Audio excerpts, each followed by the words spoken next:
Do you want a 5.7 by 28 pistol, but don't want to spend that $800 or more on a Ruger, or $1,300 or more on the FN version?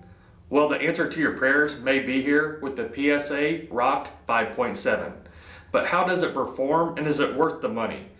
Today we're going to dive into the Palmetto State Armory 5.7 and hopefully answer all those questions you may have. A couple things before we get started though. If you have not liked and subscribed to our channel, click the like and subscribe button below. We'd greatly appreciate it. Lastly, if you're in the market for a holster, we are always here to get you taken care of. We do make Kydex holsters specifically for the PSA Rock 5.7. You can check all those holsters out as well as hundreds of other models at our website, muddyrivertactical.com. Alright guys, let's dive into this Palmetto State Rock 5.7. So let's start by, the Rock has a 4.7 inch barrel and is a 5.7 by 28 caliber striker fired pistol with a polymer frame.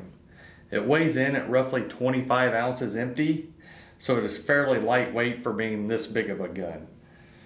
The sights on the 5.7 are steel 3-dot white sights that are very functional. It will accept all Glock aftermarket sights though, so that gives you a wide variety of options if you so choose to change the sights out. It comes with two 23 round magazines. The mags in these are metal, so that's kind of nice. However, Palmetto State runs specials all the time. I won't say all the time, but at different times with different things. And when we caught this gun, it was $4.99, but it came with 10 magazines, which we thought was a great deal, so we snagged it up when we saw that. To top it off, the Rock 5.7 comes with a really nice soft case for storage or range use. The mag well on the Rock 5.7 is cut out a little bit to allow you to rip magazines out if you ever needed to. This is very similar to the cut on the PSA Dagger. However, I like this cut better as it's not quite as big but still very usable. So I think they did a better job on this cut than they did on the Dagger in my personal opinion. The grip has a 1-finger bump, which I'm normally not a fan of, but surprisingly on this gun it feels pretty good, and I've had no issues with it. When I first got it and saw that, I didn't think I'd like it too much, but I actually like the feel of it, and it's felt really good in all the rounds that we have shot through it. So if you take the barely undercut here, I wish it was undercut a little bit more. But the other thing that makes the grip feel good is this beaver tail is high, but also extended. So it makes shooting the firearm very easy. Controlling it, which with the 5.7 you have virtually zero recoil. So that's not really a concern, but it does feel really good. And also it keeps you from getting slide bite or anything like that with it being long and extended. So I'm a fan of any of these guns that have the extended beaver tail on them. The mag release is just a standard mag release, nothing special about it. It does work fine. It is reversible for left-handed shooters out there like me. The slide release is not ambidextrous though, which obviously being a left-handed shooter I wish it was, but it's just not on this gun, but maybe in their future versions they will. The slide release is very easy to manipulate though, so as far as the release itself, it is good. The slide on the Rock 5.7 is streamlined, and it just looks and feels good. The slide has a QPQ finish that is corrosion resistant. It does have nice slide serrations that are very usable. So they feel good and they're very usable, so I think they did a nice job with the slide. You can get these pistols in multiple color configurations. This model is the non-optic cut model, but they do have optic cut models as well. The slide on these pistols is very easy to manipulate. It racks almost like a 22, which is nice. Even people with lower hand strength can manipulate this slide. So that's kind of a nice touch to it.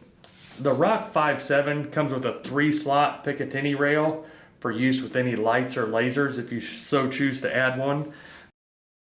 I'm not a fan of lights or lasers, so I won't utilize that, but it's nice to have the option. The trigger on the Palmetto State Rock 5.7, it's got a similar feel to the Glocks. It's got the middle trigger safety like any of the Glocks would, and it really kind of exceeded my expectations on the trigger itself. The one gripe I have about it is the trigger pull is a little heavy for my personal preference, but for a budget gun, it is definitely not bad at all. So when you go to pull the trigger, it's got the typical kind of Glock take up as you'd expect, and then a good wall, and then a clean break. It is definitely a little heavy break, but it's a clean break. As far as reset, it's really quick and right back to the wall. So that's really good. Like I said, if anything, I wish it was a lighter trigger, but you know, beggars can't be choosers, and we definitely can't get it all. We have roughly 150 rounds through this PSA Rock 5.7 up to this point, and it has performed flawlessly. It has virtually zero recoil and is very easy for shooters of all levels to handle. I found this pistol to be extremely accurate and a true pleasure to shoot. So I was really surprised at how well it performed. I figured when you start talking about budget things, it would cut more corners than what it has. The price on these Rock 5.7s run from $499 to $650 or so, depending on the options and setup you get. This base Rock 5.7 we caught on Palmetto State's website on special for $499, and it included 10 magazines. So we thought that was definitely a great deal. So definitely watch Palmetto's website if you're interested in this gun. They have different specials and promotions going at different times. We have no affiliation or anything from Palmetto State, so that we could give you an honest review and opinion. Palmetto State Armory has gotten big enough that they're not going anywhere, so I'd not be worried about the future service, parts, or anything like that from this company. I have also heard they have a lifetime warranty on all their pistols, which, if that is the case, is definitely hard to argue with. Overall, for $500, this pistol is an absolute no-brainer for me. If you're in the market for a 5.7x28 pistol, I would definitely save the money and get this PSA version over the Ruger or the FN. It's a lot of money savings, and those savings can definitely buy you some ammo for this 5.7, as the 5.7 ammo is definitely not on the cheap side. So thank you guys for joining us today. We appreciate you all more than you know. Until next time, keep practicing and always be prepared.